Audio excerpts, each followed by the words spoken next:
Bon alors, rappelle-toi les principes de la méditation. Déjà, il faut penser à rien. Plus facile à dire qu'à faire. Je dois m'arrêter de penser, il faut juste que je me connecte avec mon corps, que je me concentre sur mes sensations. Ah tiens, sur la respiration. Voilà, la respiration.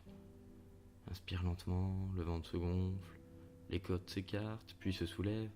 Ah et tiens, mon dos c'est vrai, il se redresse quand j'inspire. Mais je dois essayer de garder ma position, j'étais déjà affalé là. Se tenir droit, pas bouger, inspirer, ressentir, expirer, pas bouger. Putain, j'ai mal en bas du dos déjà. Je dois accepter ma douleur. Détends-toi.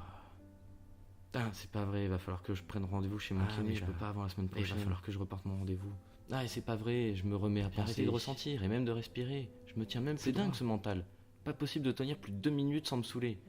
Bon allez, on réessaye. Bah alors, tu t'entends sans moi? Je t'ai surpris? Tu m'as pas entendu venir? Ah, c'est que t'étais super concentré alors? Bah, j'essaye, mais j'arrive pas à m'arrêter de penser, c'est terrible. D'ailleurs, tu veux pas m'expliquer comment on fait pour s'arrêter de penser? Parce que ça me paraît juste infaisable. Challenge accepted. C'est vrai que ce que j'entends le plus souvent dire par les personnes non initiées à la méditation, c'est j'arrive pas à m'arrêter de penser, j'ai toujours la tête ailleurs, je papillonne. Et effectivement, c'est pas possible de s'arrêter de penser, de papillonner. Notre cerveau est en fait fait d'une telle manière que ce que l'on appelle l'esprit analytique, c'est-à-dire notre capacité à réfléchir et à analyser, en gros la petite voix dans ta tête, est tout le temps actif. C'est impossible de le mettre sur off. Et en plus, cet esprit analytique, physiquement, il existe. C'est le cortex cérébral. Cortex? Comme Minus et Cortex? C'est Minus et Cortex. La petite souris là? Non. Le cortex cérébral, c'est tout ce qui est à la surface du cerveau. Et d'ailleurs, tous ces petits replis sont là pour augmenter la surface du cortex, pour rendre notre esprit analytique toujours plus actif. Et petite information intéressante, dans cette partie du cerveau, il y a près de 80% des neurones du système nerveux central, juste à la surface du cerveau. Ha! Tu m'étonnes que j'arrive pas à m'arrêter de penser. Mais je comprends pas. Si c'est pas possible de s'arrêter de penser, je dois faire quoi en méditation? Tu dois juste faire abstraction de tes pensées. Abstraction? Alors c'est maintenant qu'on va essayer de lier la science et la spiritualité. Mais vous inquiétez pas, si vous vous concentrez bien, ça va pas être compliqué à comprendre. Je vais te parler d'un des principes fondamentaux de la méditation bouddhiste, la contemplation. La contemplation. Il faut que je m'extasie devant quelque chose peut-être? Non, t'y es pas.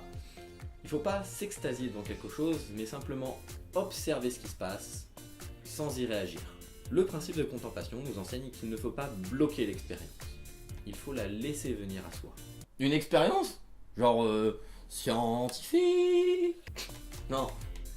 Une expérience en fait, c'est qu'un ensemble d'informations provenant de tes sens, la vue, l'ouïe, le toucher, et aussi beaucoup l'odorat, qui traités ensemble et enregistrés au niveau de la mémoire, te font vivre un instant comme une expérience vécue.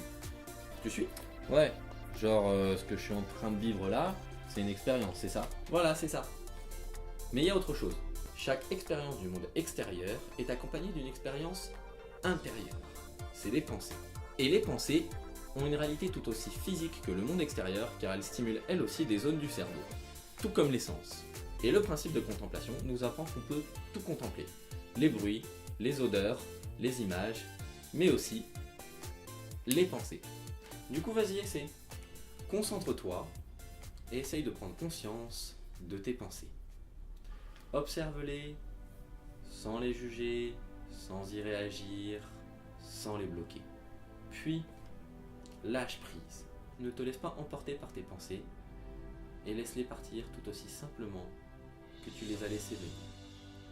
C'est comme si tu visitais un musée, que tu passais d'une œuvre à l'autre, sans tenter d'en interpréter le sens, avec une profonde paix face à ce que tu contemples. Bon alors, maintenant que tu as pris conscience de tes pensées et que tu arrives à laisser venir et à lâcher prise, on va passer à la deuxième étape. On va continuer notre contemplation, mais cette fois-ci, en déplaçant notre attention, on va imaginer ça comme un regard intérieur, ailleurs que dans notre cortex, dans notre cerveau limbique. Hein? Le cerveau lombrique? Non. Le cerveau limbique, si on reprend notre coupe du cerveau, se situe ici. C'est le centre du cerveau. Ce serait pas le cerveau reptilien? Eh non, celui-ci c'en est encore un autre. Ok. Mais du coup, quand tu te focalises sur tes sensations, tu vas déplacer ton attention, ton regard intérieur, vers cette partie du cerveau qui gère toutes les fonctions primaires. La respiration, le rythme cardiaque, la digestion. Et c'est aussi la première partie du cerveau à recevoir les informations provenant du corps avant de les renvoyer au cortex. On est donc ici plus proche de la source de la sensation, car le cortex n'a pas encore émis de pensée. Et c'est aussi le lieu de notre subconscient qui est responsable de nos réactions physiques à nos pensées et nos émotions. C'est pour ça qu'on a le cœur qui s'accélère quand on est amoureux par exemple. Ok, mais même si je déplace mon attention vers l'intérieur, mes pensées elles seront toujours là, non? Donc ça résout toujours pas mon problème. Bah oui, bien sûr, elles seront toujours là. Mais si tu es concentré sur autre chose, t'y prêteras plus la même attention. Tes pensées seront au final plus silencieuses et tu arriveras à lâcher prise facilement si elles refont surface. Et tu sais quoi, c'est quelque chose que tu fais assez fréquemment en fait. Comment ça? Lorsque tu regardes un film, par exemple, tes pensées sont toujours là, les dialogues te font réfléchir à certaines choses, tu essayes de deviner la fin d'intrigue, mais au final, tes pensées ne te parasitent pas la tête et tu restes concentré sur le film. Et bien là c'est pareil.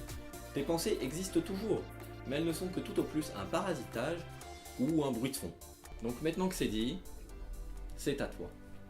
Concentre-toi et essaie de détourner le regard de tes pensées pour le porter sur ce que tu ressens. Et comme tu le sais, la respiration est un très bon point d'ancrage sensoriel. Donc par exemple, tu pourrais te concentrer sur les sensations qu'elle te procure. Respire doucement et profondément. Ressens le passage de l'air en toi. Ressens les mouvements que la respiration te procure et essaie de te détendre et de ressentir cette détente qui s'installe en toi. Et si des pensées se présentent à nouveau devant toi, lâche prise et concentre-toi plus intensément sur tes sensations, jusqu'à avoir ton attention totalement focalisée sur ton corps.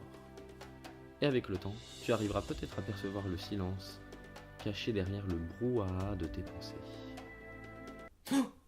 Ok, je crois que j'ai capté un truc. Ok, très bien. Je te laisse expliquer ça avec tes mots. Ok.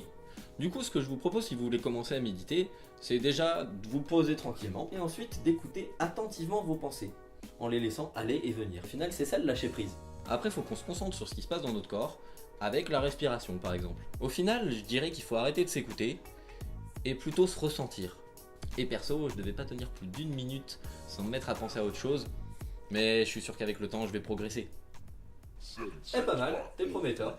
Bon bah d'ici à la prochaine fois, je pense que t'as assez d'éléments pour t'exercer. Du coup, médite à tout.